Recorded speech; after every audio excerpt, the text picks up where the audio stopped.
Action.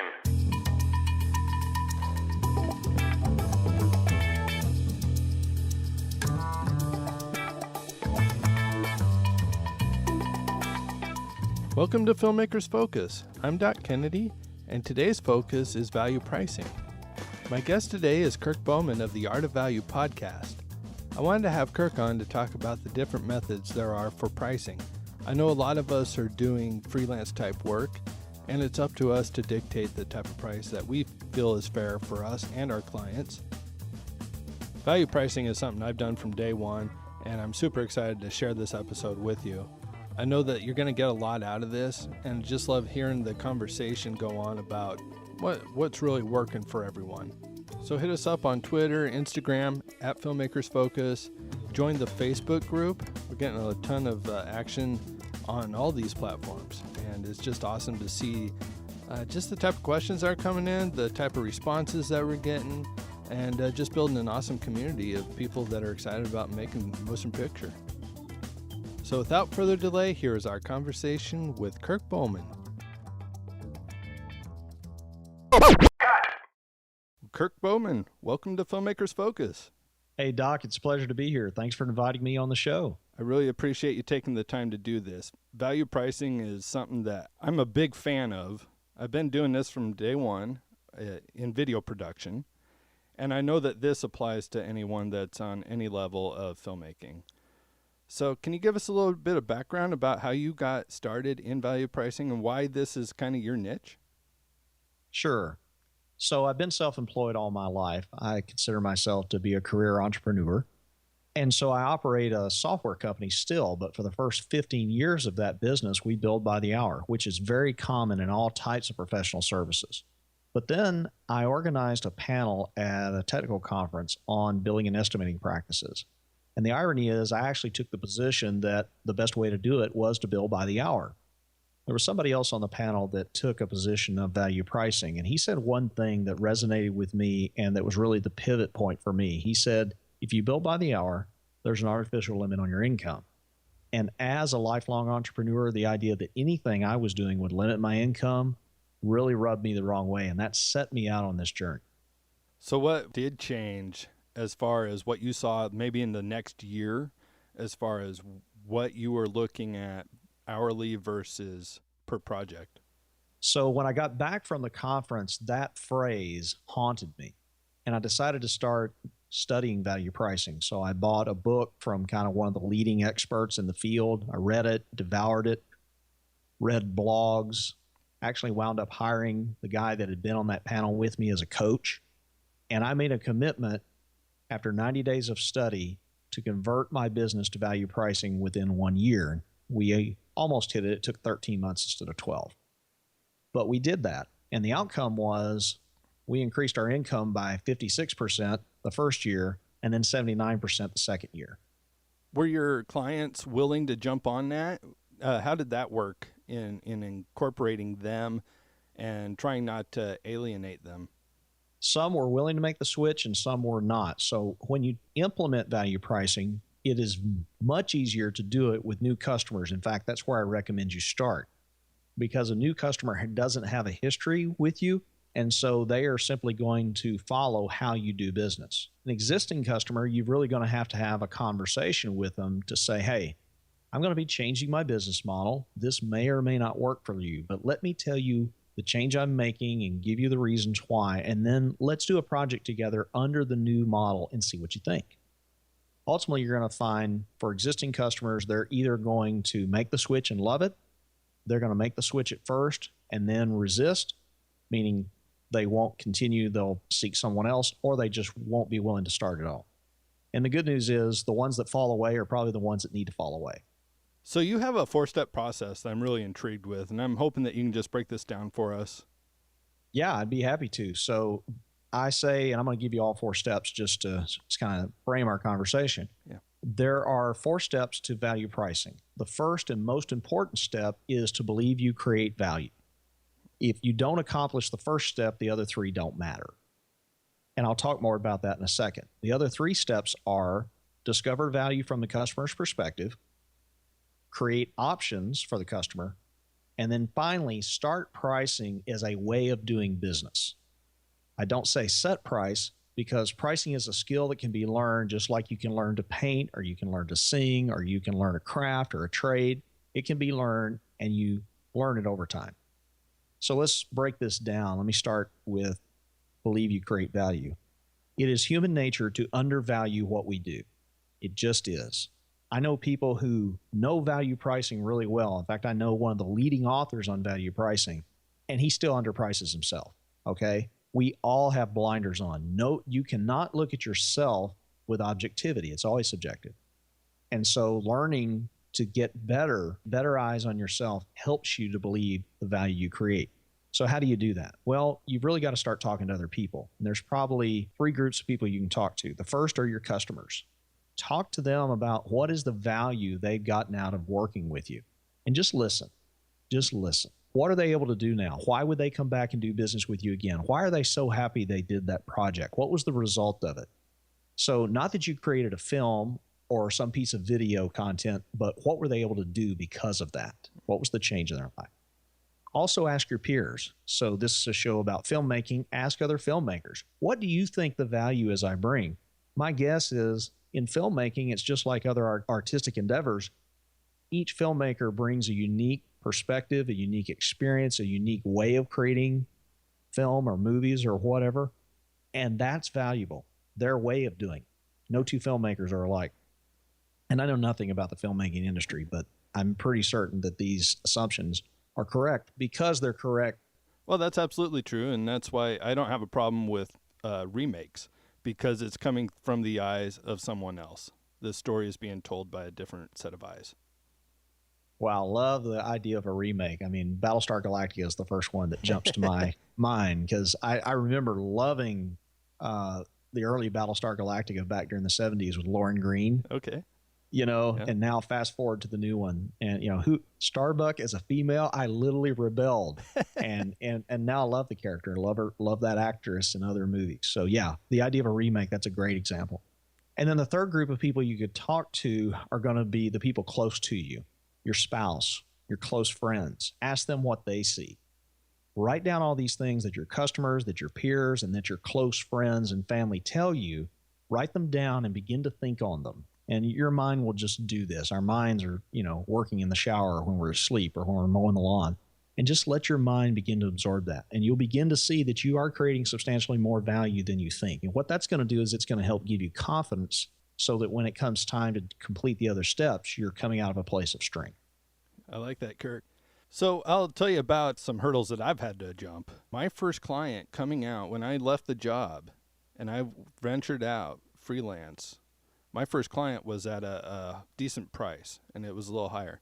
And then I started getting a little desperate, and I noticed that my pricing was going down, and it was more out of desperation than it was feeling like there was the value in there. Looking back now, I feel like I could have charged what I had originally with the first client, but desperation kind of took over. And I don't know if you've experienced this yourself, but just having those doldrums can kind of set in. It's funny. I'm grinning because really where my mind goes is we all,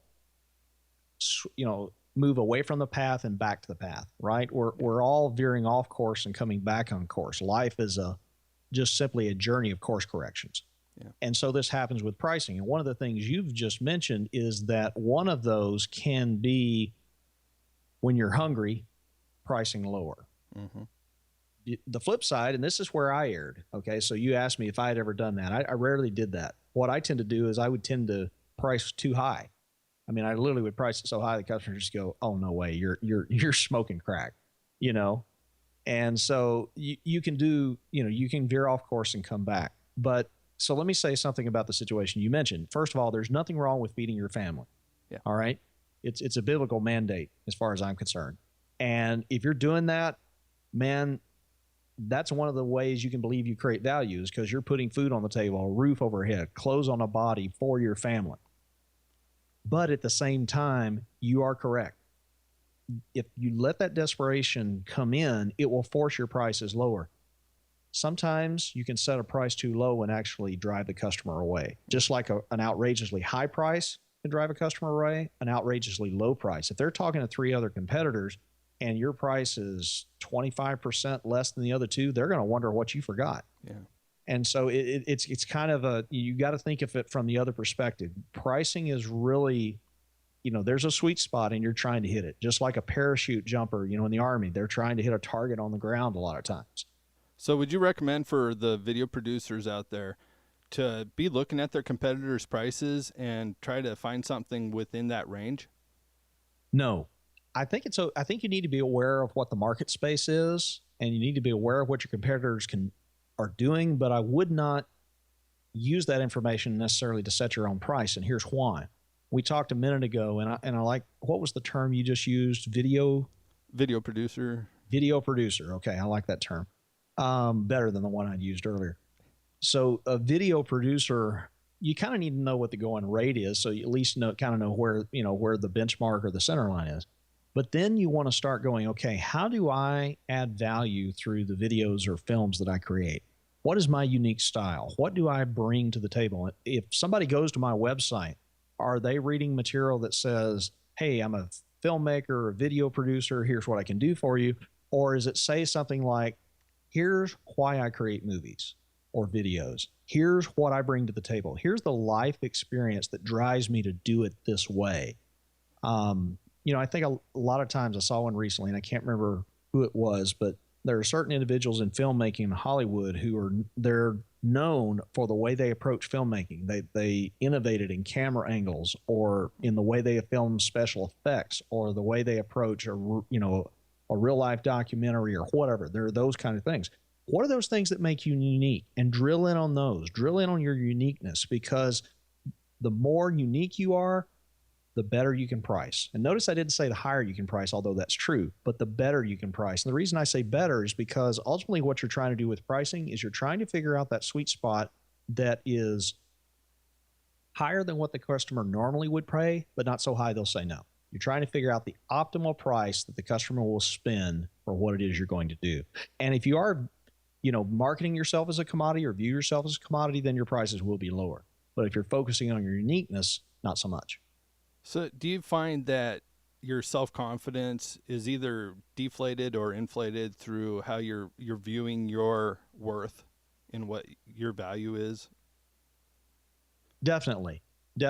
I mean, if you have confidence, I've literally seen how confidence affects my pricing. I can literally come off a sales call where the customer said yes, and all of a sudden I'm bold and, I'm pricing stuff a little higher than I normally would. And if I come off one where they said no, maybe, I'm a little bit more reserved.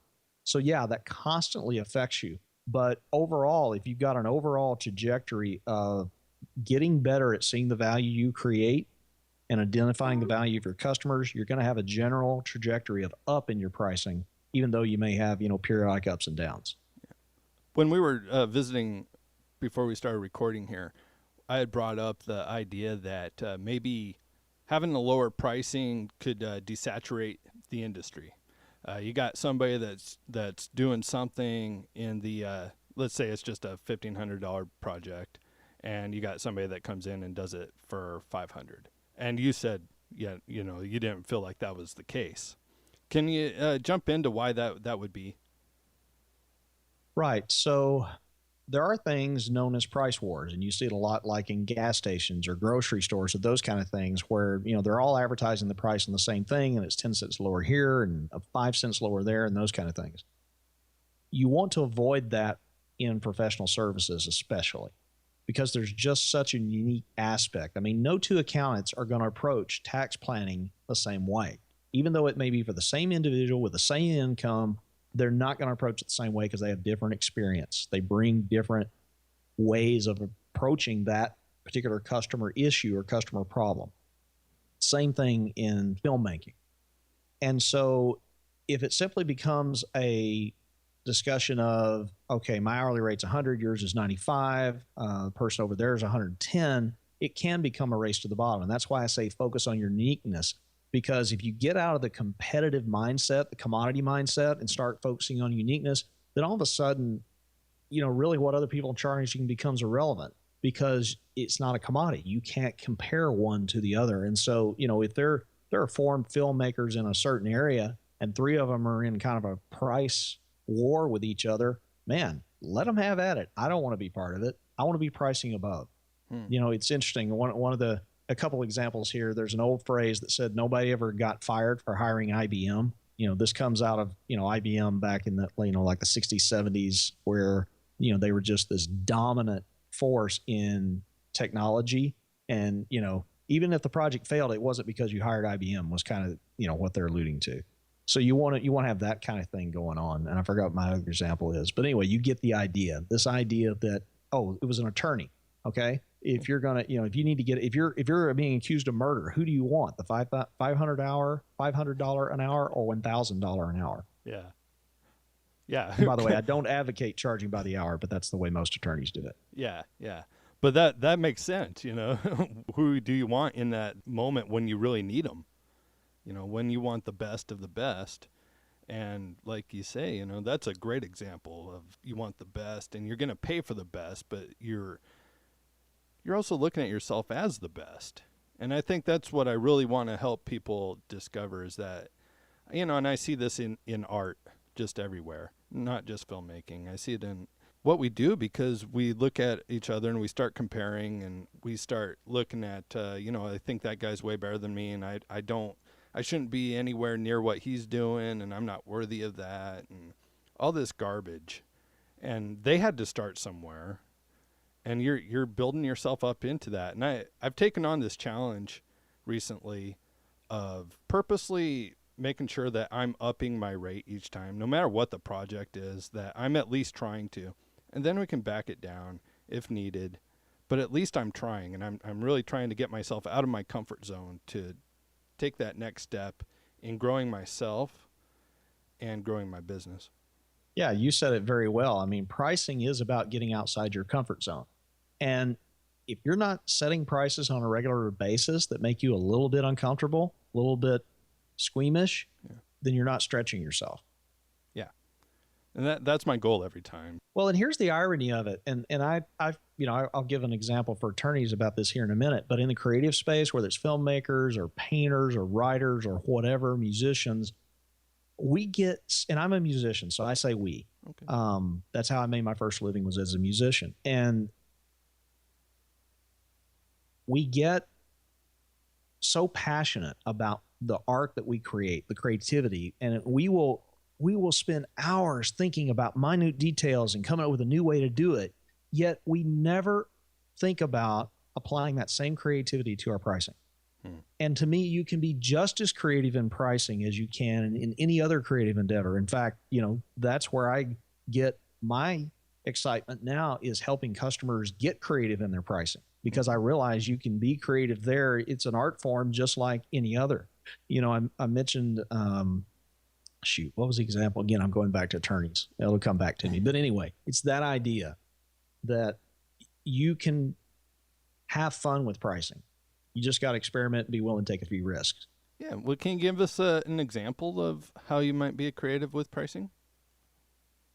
Well, sure. So I guess this kind of takes us back to the steps. And so let me go back and cover step 2, because then the answer to your question kind of comes in step 3. So step 2 was discover value from the customer's perspective, and realize that the arbiter of value, the person who determines the value, ultimately is the customer, because the customer is the one that in their mind, either consciously or subconsciously, goes, is the value I'm going to receive from this worth the money I'm going to put into it?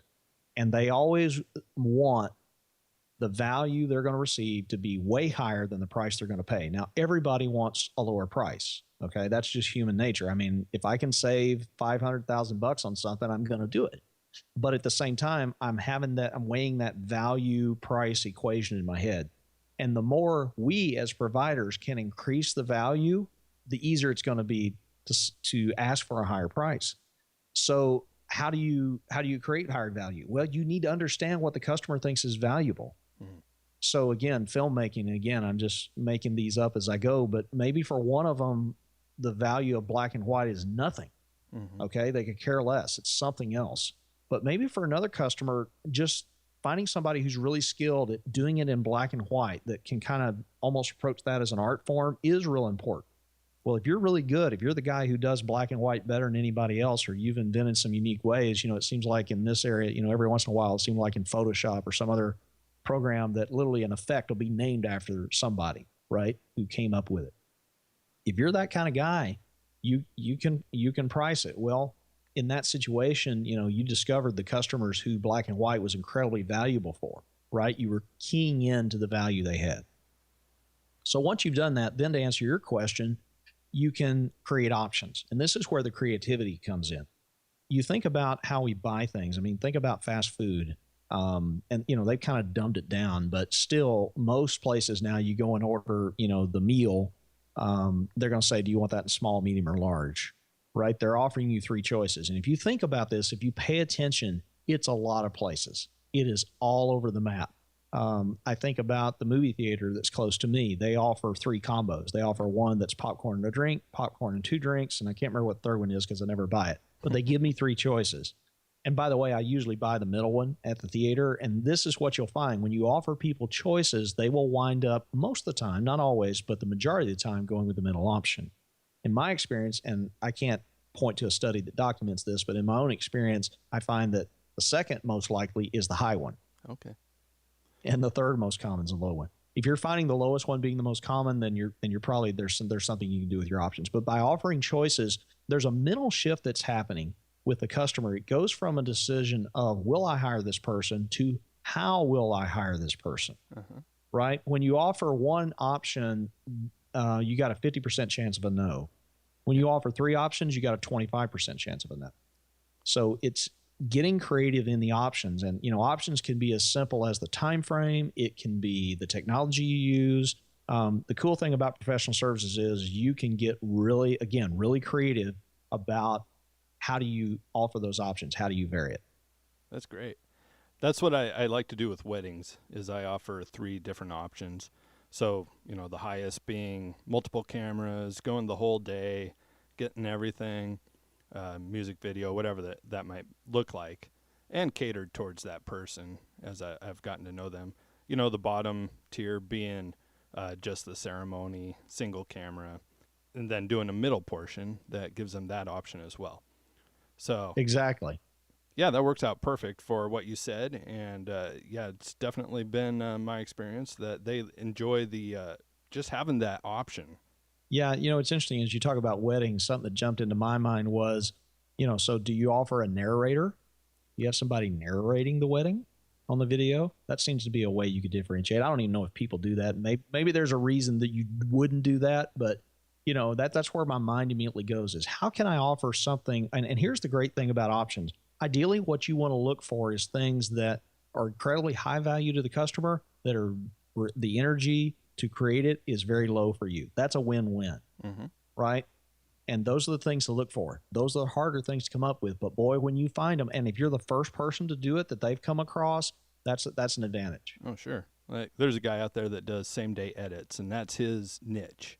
So they shoot the wedding, and he has the video done and ready to go for the reception. Wow.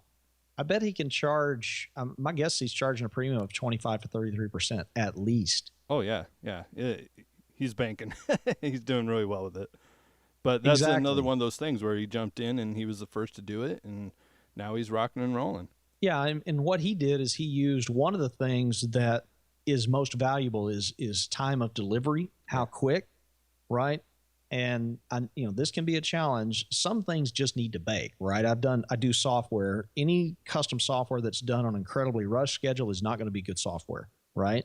But in some things, fast delivery. You look at FedEx. I mean, they taught us that when it absolutely positively has to get there overnight, right? We're all comfortable with paying a rush charge when we go print something and we need it next day versus next week, right? And so that's the concept he's implemented right there. Yeah. So what are other things? So are we going to use canned music? Or are we going to compose custom music for your video, right? Yeah.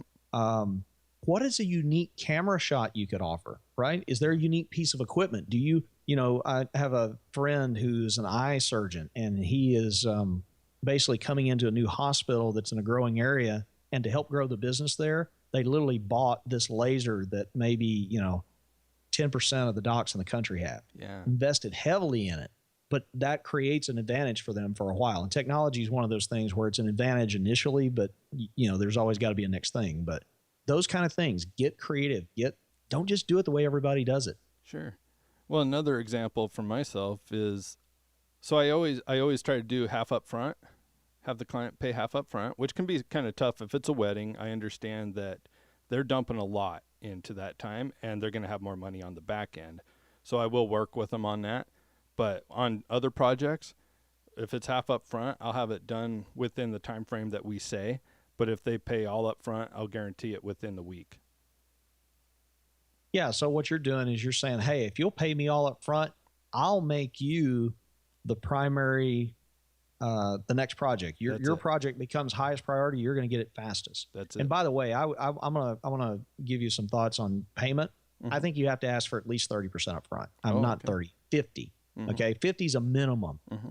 Okay, because this is a partnership. Okay, this is not you doing a video for them. This is really a collaboration. It's creation. And so, you're telling their story. You're combining whatever their story is with your ability to tell a story through film. Yeah. And so it's a collaboration. I think 50% up front is a minimum. And quite frankly, it distinguishes the tire kicker from somebody who's not. And I'm curious. I'm going to ask here. This is where my curiosity comes out. You made a statement about they have more money available after the wedding. I'm curious where that comes from. Why is that? They're investing a lot in the venue, the DJ, the pastor, whoever it may be. A lot of that is going right there. Photographer, that's a huge one. And then on the back end, it's because of the gifts. So they're getting a lot of gifts coming out of that. Another high-end thing that they're paying for is probably the honeymoon. So I do find that some people have more money coming out of the wedding than they did before it. And so here's the thought that I would add to that. Do you want to be the one that's helping them bankroll the things after the wedding, or do you want them to do that with others and pay you? Yeah. Yeah, exactly. I do want it to be the other way. Yeah, I mean, they can probably finance the wedding, right? Most people put it on a credit card. Not that I believe living, I believe that debt-free is the way to live. It's the way I try to live. Yeah. But you're right. A wedding is typically a significant 5-figure investment for people. But still, if you're the video person they want and you command 50% up front or 100% up front, they will pay it. Yep. They will find a way to move money around. The budget's not always the budget. Well, and like the guy that's doing the same day edits, I guarantee it's that case. Again, it's just developing that self-confidence that this is how I roll. Exactly. Well, this has been awesome, Kirk. I really appreciate you taking this time, just being willing to share what you've learned along this journey. Can you tell us a little bit about your podcast? I love The Art of Value. Well, thank you for that. I appreciate it. So, yes, I have a weekly podcast. It's called The Art of Value Show. You can find it at artofvalue.com. And what we do is we talk to different professions about value pricing. So one week we'll talk to an accountant. Next week we'll talk to a lawyer. Next week we're talking to a designer. Next week we're talking to someone else, software developer, web designer, etc. And all of our discussions are around this topic of how do you discover value? How do you create options? How do you price? And so, for example, the episode that's coming out today that we're recording is with a guy named Mark Stiving. And Mark has written a book called Impactful Pricing. And we're talking through his book. And so that whole discussion with him, in fact, the title of that episode is going to be Which One versus Will I? We're talking about the psychology that goes on in the customer's minds when they're making buying decisions. And so that's the kind of stuff we talk about. I'd love for people to check it out. There's 50 episodes there that you can go back and listen to, and would love to hear from people who listen to it. Let us know what questions we can answer. Let us know what value you're getting out of it. I've gotten a ton of value out of that, and I want to thank you for that. Well, Doc, you're very welcome. It's a labor of love, as I'm sure your show is for you. So absolutely. I just appreciate the opportunity to expose your audience to these ideas. And if they get additional value out of the show, then that's great. You betcha. So how can people get in touch with you? Best way is through the website, artofvalue.com. We're also on Twitter at artofvalue. And if you reach out to us either of those ways, we would love to hear from you.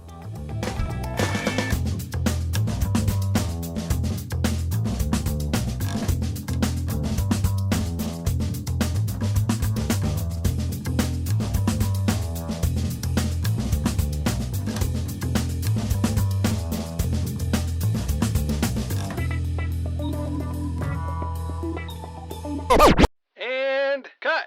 That's a wrap.